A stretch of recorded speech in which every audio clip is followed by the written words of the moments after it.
So if you get everything into that box and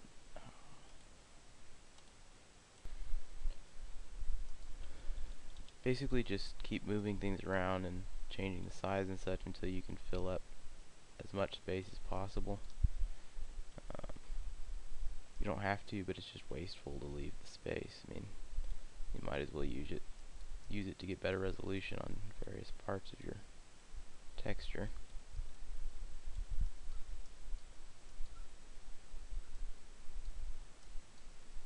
And I'm not even going to follow my own advice on this, so I'm just going to leave it there. Alright, save. Now, select Tools here in the Edit UVW window, and Render UVW Template. I've got mine set to 1024 by 1024. You can set it to whatever resolution you want, but this is the resolution I like to work with. This should pop up when you hit Render UVW or UV Template. Click the little save icon, and navigate to wherever you want to put it. I'm just going to put it here in my custom weapon tutorial folder.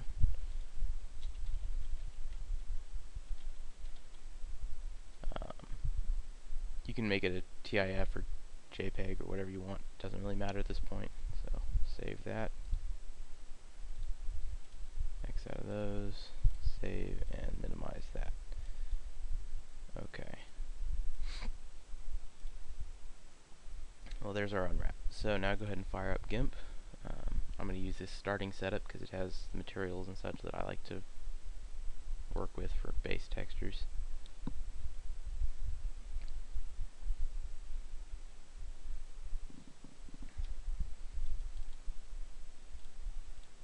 If you're using this startup template, turn off the overlays, and these are the base textures that I start with. I almost always just use this one for everything. It looks like it's just gray, but there actually is some variation to it. If you have your own, you can use it, doesn't matter. Alright, so go ahead and click and drag your template into GIMP. I'm going to name that base template and move it down.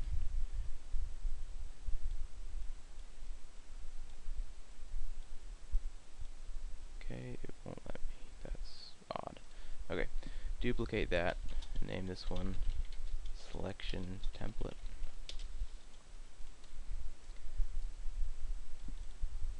Now I'm going to use this tool to select all black in the image, and then use this one to unselect this black area that's sort of in between everything, that's not actually on anything.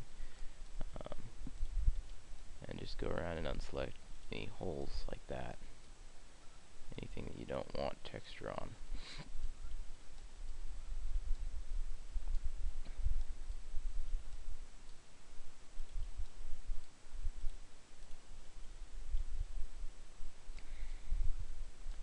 Okay, now delete.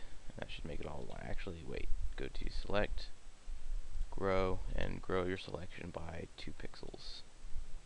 Now delete.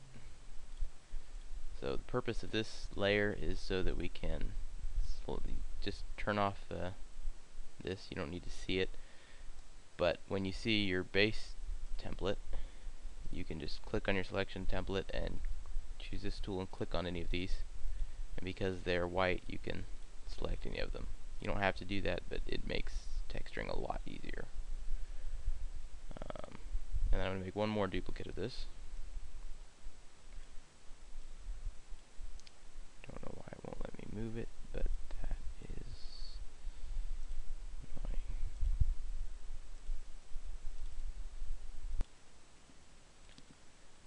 Alright, I figured it out. You should be able to just click and drag these, but my screen recorder is messing it up. So I'm just going to use these arrow keys here.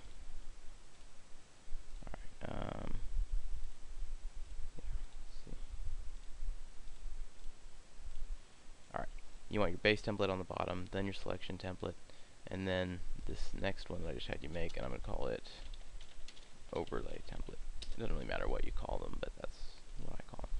I'm going to change the opacity to 5 and select all black, right click, add alpha channel, and then delete. Now what you just did there is, if you bring that on top of your metal layer here, for instance, and turn that on,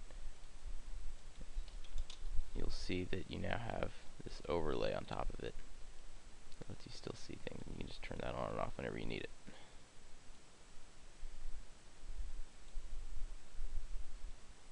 Okay, so go ahead and turn your metal layer off. Click your selection layer, and let's see, reference images. Pretty much everything is the same metal material looking on that gun, so I'm just going to go ahead and select all white.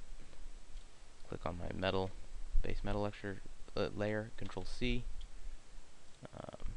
create a new layer and call it base, and Control V. Now that's too light, so I'm going to right click, colors, brightness, contrast. I'm going to raise the contrast here, so it's more like the color that I want, which should be quite dark. You want to leave it a little lighter than what it looks like in the picture for a couple of reasons. For one, you'll always want to probably make it a little bit lighter than in a photograph, because in game it's not going to look good if it's actually that dark. And the other reason is just that when you add shading and such, you'll make it darker. Okay, so now we're not going to mess with the base layer for the most part. Well, you might want to go through and just fix some little things like this.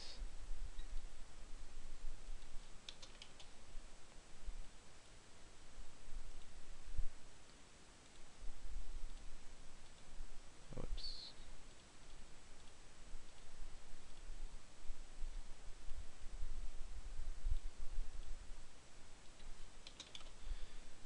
You don't want this green to show up in game, so just use this tool, grab some color out of the gray, and go ahead and fill that in. A couple of places.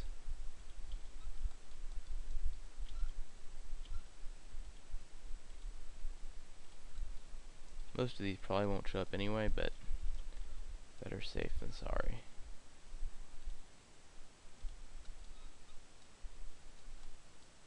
Alright. Create a new layer, call it shading. I want to make the opacity 40. I find that that seems to work the best. I use the airbrush, and okay, yeah. Now you can change the size by hitting the left and right brackets on your keyboard. I find that's a little bit easier than using the slider. And then just make sure you keep max up so that you can select various parts and see where they actually are on the gun. So we're going to need to make sure you've got black as one color and plain white as another. You can switch between those by hitting X. So we're going to have a darker area right here. Have a bit of a shadow from the ledge. So just darken that a bit.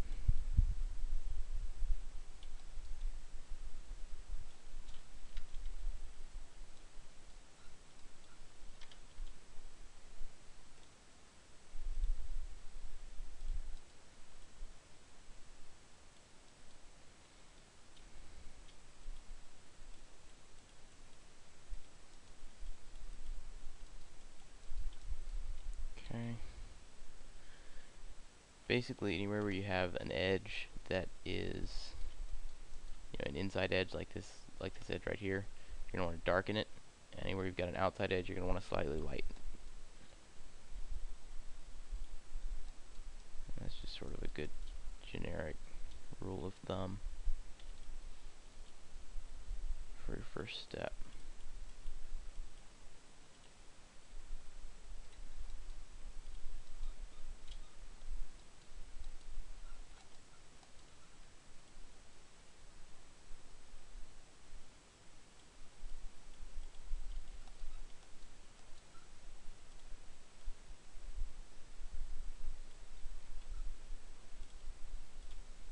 need to, you can select certain things so that you can only shade inside, or if you want to, outside of the selection. That will help you not to get areas that you don't want to get.